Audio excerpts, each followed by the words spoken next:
Hey, how you doing today? I am Tequila Coleman. In today's video, I'm going to talk to you today about how do you stay on your posts?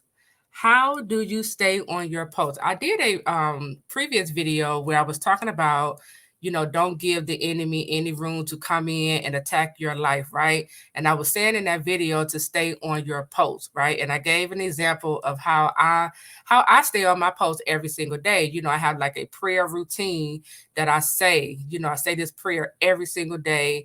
Sometimes it's not the same prayer. I do allow God to lead me in prayer, but majority of the time it's the same prayer. I'm on my post rebuking the enemy off of my life and off of this God ordained love story, right? And so when we talk about how do you stay on your post, remember post represents prayer. Okay. God has called you to stand praying for your God ordained prodigal spouse. God told you to pray without ceasing, right? And so, during this stance, there's gonna be times where it's gonna feel like this is just too much, God. It's gonna feel hard, right? And if that's for you, if it's hard for you to stay on your post, number one, I want you to ask yourself, why is it hard? Like, what is, getting in my way that's causing me, when I'm in prayer for it to be hard? I need you to identify that for yourself because we got to begin to, remove the barriers out of our way so that we are on our post and we are praying without ceasing, okay? But when we talk about how do you stay on your post, number one, you got to understand your post, right? You have to understand the power of prayer. You have to understand exactly why God is calling for you to pray over your God ordained prodigal spouse. You have to understand why, God has have you on this post praying against the enemy, rebuking and binding the enemy, right? And then you also have to know what happens when I abandon my post. See, I used to work as a security officer for like 13 years. And, I did several jobs. I did several positions at this one security company, right? I worked for one of the big three automotive company. I worked at one of their sites. And so, majority of the time I would act as a security officer. Other time, whenever they needed backup, I would they would send me to the dispatch office and I would be a backup dispatch officer over there. But majority of the time, like I said, I was a security officer and they would assign me to a booth, right? So the booth is the gate. So sometimes, you might hear me say booth or gate. And so when I was at my booth, right, my job as a security officer, being at this post is to make sure that whoever comes onto this site, they belong here, they have permission to be here, and they are not trying to trespass on this site, right? Because we had a few people who would do this. They would try to, hurry up and fly past us, sitting at the booth. And here's the thing, because I was in uniform, my uniform came with authority. So if I didn't see a site tag in this vehicle car, I already knew, okay, this is either a visitor or someone who doesn't belong on this site. And so I would step out of the booth. And because I was in uniform, and it came with authority. Soon as I would step out, soon as I stood up in the booth, the car, the people in the car, they would hurry up and stop, right? Because they was trying to hurry up and fly past me. They probably thought I wasn't paying attention. So as soon as I would stand up, they would hurry up and stop. And then and I would ask them, where you going? Let me see your ID. Let me see your badge, right? And they was, they'd hurry up and give me an excuse. Oh, I would just, trying to turn around, they're making an excuse, right? And so I would tell them, go ahead and turn around, and I would watch them turn around and leave the site, right?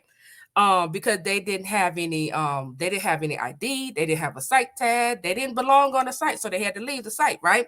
So that was my job. My job being at this post was to make sure this site stays secure. Okay. I was to protect this site from people trying to trespass on here, trying to get inside the engineering buildings and, do whatever they wanted to do in there, right? That was my job, right? And if I was caught sleeping on the job, I would get fired. If I was caught sleeping on the job, you better believe that everyone at that site would have heard about it. They would have heard, oh, Tequila was caught sleeping at the gate, at the booth. They would have talked about me. My name would have got slandered, and that would have affected my finances, right? Because now I lost my position, which means I lost my income, right? So when we talk about how do you stay on your post, like I said, you have to understand your post, right? Your post in prayer is to protect the very thing that is yours. Okay. God said, pray for your prodigal spouse. That's yours. This marriage is already yours. The devil is trying to steal it from you. So this is why God has called you into prayer. He said, protect it. Right. And then you could pray for other things as well. You could pray over your life, protect your life. You could pray over your health, protect your health. You could pray over your children, pray over your business, okay? Pray over your finances. Prayer is protection, okay? And when we abandon our posts, we basically giving the enemy permission to come in and steal, kill, and destroy. Come in and steal my spouse. When we get off our post, when we abandon our post, you know what happened? You see your prodigal spouse off with the counterfeit. When you abandon your post, now your finances are drying up. You barely have enough money to pay your bills this month. When we stop praying, the Bible says pray without ceasing. But when we decide, I'm not praying today, I'm going to take a week off, you know what happened? Sickness and disease begin to attack your body. Now your mind is being tormented with depressed thoughts, with hopelessness. Now you giving up. Now you second guessing that you heard from God. So you got to understand what it means to be on my post, right? I got to understand my post.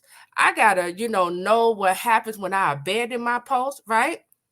Because when I abandon my post, I'm leaving it open. I'm basically telling the enemy, come on in here and take what is mine. I don't want it. I'm neglecting, taking care of my what's mine. So go ahead and take it from me. That's basically what you're saying. But when you're on your post, you're protecting it, right? You praying against, whatever's the enemy trying to send your way.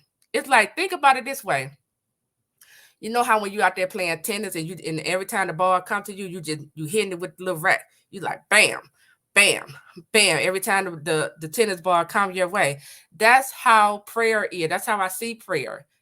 Whatever the enemy throwing my way, I'm hitting it with the rat. Knocking it out. Okay. I'm not giving him no chance, no opportunity to come in here and attack my life. No opportunity to come in here and attack my marriage. This is mine. Okay. So you have to know, like I said, you got to know the power of prayer. Okay. You got to understand your posts. And you also have to know, your post procedures, right? When I was working as that security officer, we had an SOP book inside the booth, right? I knew the procedure. I knew, what I was supposed to do every single day. I was supposed to stop the cars, the vehicles who didn't have a site tag, and check them in if they were coming onto the site, for a meeting. I had to ask them their name, write down their license plate number, and give them a visitor pass, right? That was the procedure, right? And then I can allow them to go, right? So what is your procedures? What are your post procedures in prayer? Number one, you're going to enter into God's presence with the passcode. Thank you. Okay. So we're going to enter in. Thank you, Father, for, giving me this assignment. Thank you for my spouse. Thank you for my marriage. Thank you for my health. Thank you for my, wealth and riches will be in my house all the days of my life. You want to enter in with prayer. I mean, with prayer, but with thanksgiving. Okay. Thanking God for what is already yours. Right.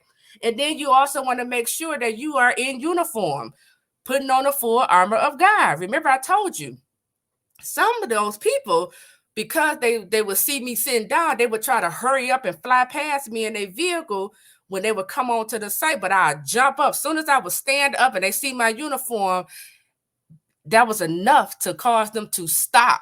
okay? Because my uniform represented authority. And so again, while you're on your post, I need you to be in full uniform, okay, with the armor of God, okay? Make sure you have that full armor of God on. Then you want to, you got to bring your weapons. You want to rebuke, you want to bind, okay? You have to know where your authority comes. It comes in the name of Jesus Christ, right? And then you can't be afraid to go into the enemy's camp and place a demand, begin to command the devil to take his hands off of what is rightfully yours. I remember when God called me to stand for my God ordained love story. And I remember I just got the revelation. I had got the revelation. I said, this is illegal. I began to say this to the Lord. I said, this is illegal. The devil is trying to steal this from me and it's mine. And once I got that revelation, I began to command that devil, take your hands off of my marriage, take your hands off of my spouse. I told God, I'm giving you no rest until I see what you promised me, until I see what you have already said is mine, and that's what God likes, because he said, let us plead together.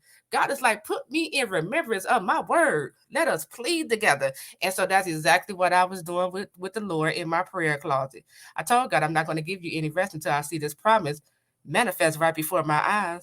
And I told the devil, I served him a notice.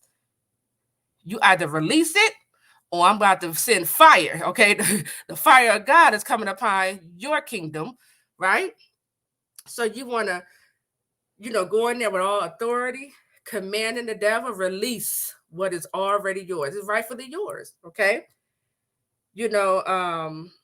Your post procedures is also decreeing. Job said in the book of Job, it say, thou shalt decree a thing and it shall be established. So prayer, if you see your God-ordained prodigal spouse off with the counterfeit, or if your God-ordained prodigal spouse is rejecting you, that has already taken place in the spirit realm. So when you pray and when you decree, right, that is your opportunity to basically plant the heaven. That is your opportunity to decree, okay, what you want to see happen in this God-ordained love story. So I don't want to continue to see rejection. I want my spouse to move into love and acceptance, right? So I'm going to decree that, right? That's how that works. So we're going to decree a thing. Another one is you can go in there, speaking in tongues. You go in there through fasting and prayer, okay? But you have to know your posts. You got to know what happens when I abandon my post. Why God is calling me to this post, okay? It's going to get hard. There's going to be times when you give up. But again, when you understand, this is what happens when I stop praying. I invite the enemy into my life to attack it. So I can't stop praying. And I'm not saying you got to pray all day, every day. No. You could turn your prayer into a routine. I say my prayers every morning when I'm taking the kids to school. I think it lasts for about 30 minutes. I drop them off. Even, once they go inside of school, I'm still praying, But I turn it into a routine. Okay. I get it out the way in the morning, because I understand prayer. I also understand how powerful my prayers are. So that is another revelation God must give you, so that you won't come off your own post. You got to understand, the power of prayer. And you also have to understand, okay, how powerful your prayers are, okay? So that you stay on your post praying against the enemy that is trying to, attack your life and your God-ordained love story, all right? So that is it. I wanted to just share that with you all. Stay on your post. Continue to protect your God-ordained marriage, protect yourself, protect your life, protect your children, protect your spouse, protect your business, protect your health. We do all of this protection in prayer, okay? So that is it. I am Tequila Coleman. I'll talk to you all real soon. Take care.